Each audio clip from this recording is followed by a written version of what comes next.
স্কুলে দেওয়া খাবার খেয়ে হঠাৎ অসুস্থ হয়ে পড়েছে প্রাথমিকের 11 শিক্ষার্থী। নিয়মিত খাবার হিসেবে ডিম দেওয়া হয়েছিল তাদের, আর এই ডিম খেয়েই অসুস্থ হয়ে পড়ে তারা। ঘটনাটি ঘটেছে বাগেরহাটের শরণখোলা একটি প্রাথমিক বিদ্যালয়ে। বুধবার দুপুরে উপজেলার 98 নং পূর্ব ধানসাগর সরকারি প্রাথমিক বিদ্যালয়ে ঘটে এই ঘটনা। সেদিন 55 শিক্ষার্থীকে ডিম দেওয়া হয়েছিল। এর মধ্যে 11 শিক্ষার্থী প্রচণ্ড পেটে ব্যথা অনুভব করে। প্রথমে বিদ্যালয়ে তাদের প্রাথমিক চিকিৎসা দেওয়া হলেও পরবর্তীতে উপজেলা স্বাস্থ্য কমপ্লেক্সে নেওয়া হয়। চিকিৎসকরা জানিয়েছেন, অস্বাস্থ্যকর ডিম খাওয়ার কারণে শিক্ষার্থীদের এই শারীরিক সমস্যা সৃষ্টি হয়েছে।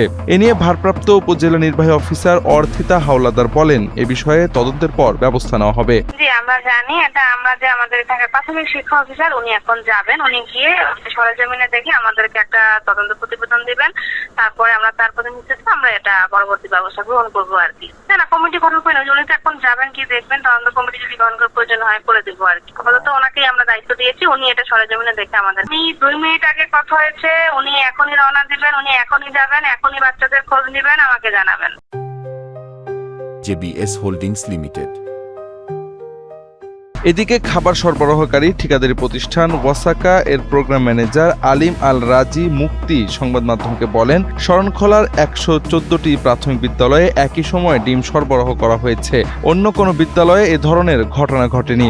একটি বিদ্যালয়ের কয়েকজন শিশু কী কারণে সাময়িক অসুস্থ হয়েছে তা খতিয়ে দেখা হচ্ছে।